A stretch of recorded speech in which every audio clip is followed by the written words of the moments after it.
दोस्तों नमस्कार, आप सबका स्वागत है आपके अपने चैनल स्टॉक बाज़ार पर। तो दोस्तों आज हम चेक करने वाले हैं कुछ चार्ट पैटर्न, हायर हाई, ये सब पैटर्न बन रहे हैं चार स्टॉक में। बनते तो बहुत सारे में, लेकिन सबको ट्रैक करना इतना आसान भी नहीं होता, वरना स्क्रीनर भी हैं, आप उनसे भी चेक कर सकते हैं। लेकिन जो मैंने अभी जो ट्रेंड में चल रहे हैं काफ़ी, उनके बारे में मैं आज दिखाने वाला हूँ। चार स्टॉक बताऊँगा जिनमें एक अच्छा चार्ट पैटर्न या फिर हाई हाई की फॉर्मेशन या फिर कोई एक ब्रेकआउट स्ट्रक्चर यहाँ पे बन रहा होगा। ठीक है, तो चलिए स्टार्ट कर देते हैं। बस आप एक छोटा सा काम कर दीजिए, उससे पहले प्लीज़ सब्सक्राइब कर लीजिए हमारा चैनल, जिससे आपकी एक भी वीडियो ना छूटे। जो हम बनाते हैं अपनी मेहनत करके, थोड़ी सी मेहनत कर लेते हैं, तो आपका सिर्फ सपोर्ट चाहिए। तो स्टार्ट करते हैं, पहले स्टॉक की तरफ चलते हैं। पहले स्टॉक पे पहला जो स्टॉक है हमने सिलेक्ट किया है, उसका नाम है डिलीवरी। यहाँ देख लीजिएगा, डिलीवरी उसका नाम है। यहाँ पर हमें एक ब्रेकआउट स्ट्रक्चर यहाँ देखने को मिल जाता है।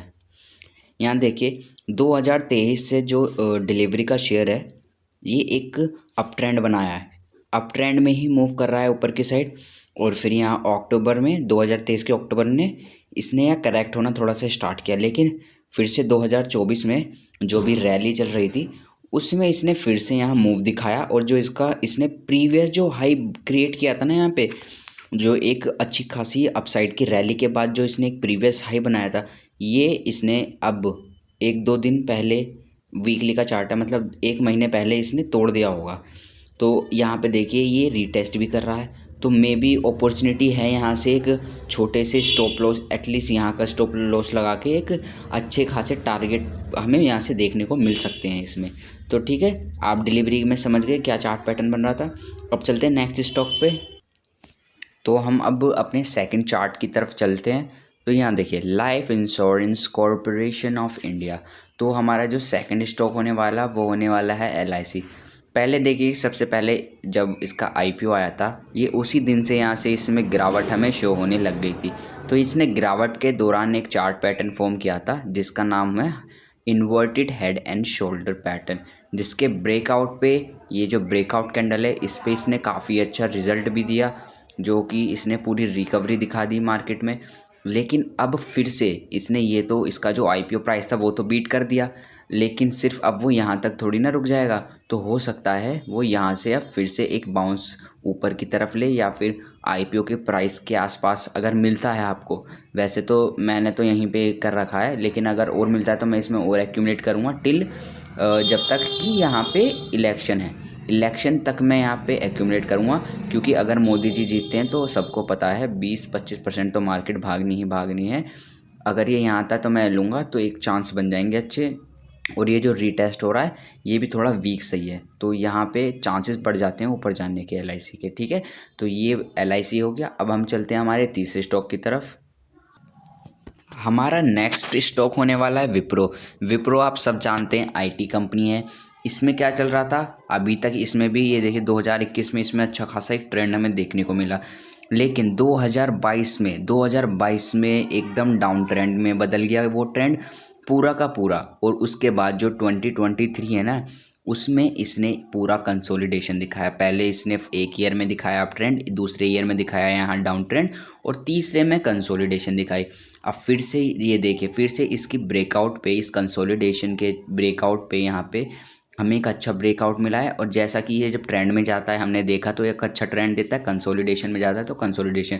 और ये एक साल की जब कंसोलिडेशन बनी है तो ऑब्वियसली अच्छा मूवमेंट आना ही चाहिए, क्योंकि साल भर की कंसोलिडेशन है, ये कोई छोटी मोटी कंसोलिडेशन नहीं है। तो ये तो सिर्फ अभी इतना सा ही ऊपर गया है, तो मेरे तो टारगेट इसमें एटलीस्ट इसके फिर यहाँ तक के हैं। लेकिन मैं आपके लिए एक छोटा सा स्विंग के लिए दे रहा हूँ टारगेट, अगर आपको अच्छा लगे तो आप कर सकते हैं। तो वरना तो मेरा टारगेट तो इसमें एटलीस्ट यहाँ तक का रहेगा ही रहेगा, क्योंकि एक छोटा सा स्टॉप लॉस से बहुत अच्छे हमें यहाँ विप्रो में टारगेट देखने को मिल चुके हैं। क्योंकि एक साल से ये स्टॉक अंडर परफॉर्मिंग था, परफॉर्म नहीं कर रहा था, कंसोलिडेशन की रेंज में था।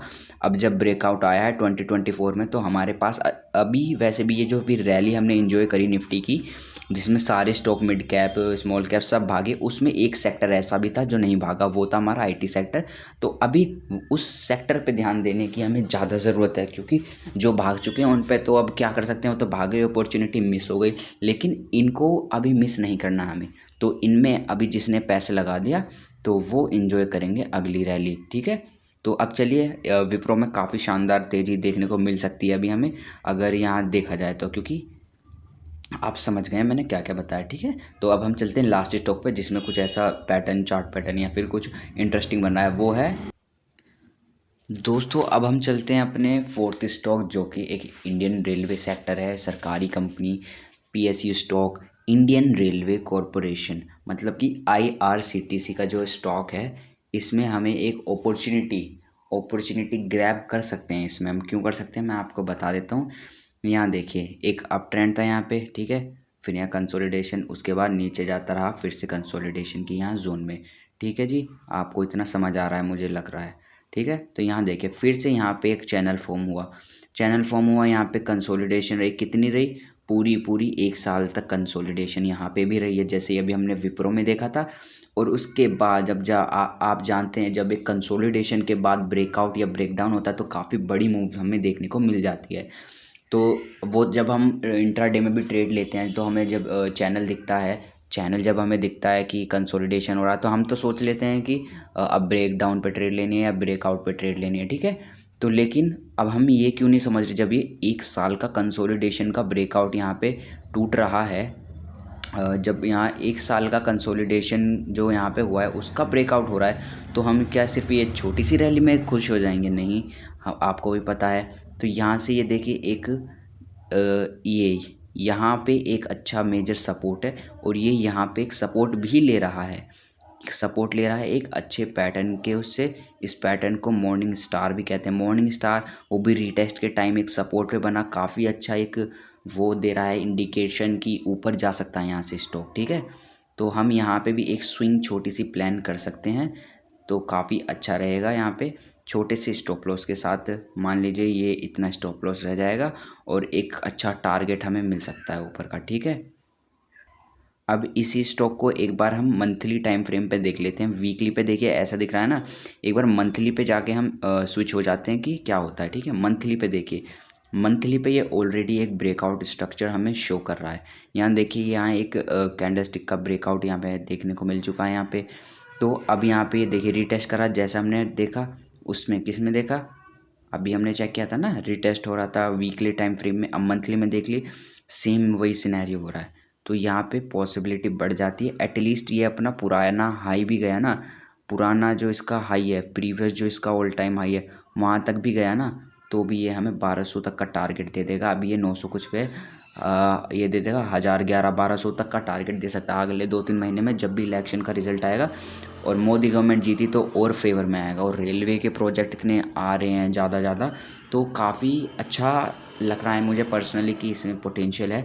बाकी आपका व्यू आप बता देना कि आप लेंगे नहीं लेंगे, क्योंकि आपका व्यू मैटर करता है। किसी के कहने से बिल्कुल नहीं चलना चाहिए, जब तक आपका ब्रेन, आपका दिमाग खुद से नहीं कहे कि नहीं ये इन्वेस्टमेंट मेरे लिए अच्छी होगी, तब तक नहीं करनी चाहिए। किसी और के कहने पे अगर चलोगे तो कभी लाइफ में पैसा नहीं बनेगा। हाँ, दूसरे से सिर्फ नॉलेज लेनी है, उसके हाँ सुननी सबकी है, लास्ट में सबको एनालाइज करने के बाद खुद का व्यू बनाना है कि मुझे ये ट्रेड लेनी है या मुझे ये स्विंग या इन्वेस्टमेंट करनी है या नहीं। ओके, तो दोस्तों ये 4 स्टॉक के बारे में हमने बात कर ली है। आप कमेंट में बताना आप किस में स्विंग लेना चाहेंगे या इन्वेस्टमेंट पर्पस के लिए जाना चाहेंगे। मैं आपको बता देता हूँ कि मैं विप्रो में ऑलरेडी जा चुका हूँ वैसे तो, और मैं और एक्यूमुलेशन करूँगा इसके। जैसी डिप की सिचुएशन आएगी ना, तो मैं बाय ऑन डिप भी करूँगा, ठीक है। तो दोस्तों ये थी आज की वीडियो, आपका बस अब एक सपोर्ट चाहिए। अब मैंने इतनी मेहनत करी है आपके लिए, तो आप बस सब्सक्राइब कर लीजिए, ठीक है। चलो मिलते हैं अगले वीडियो में, धन्यवाद।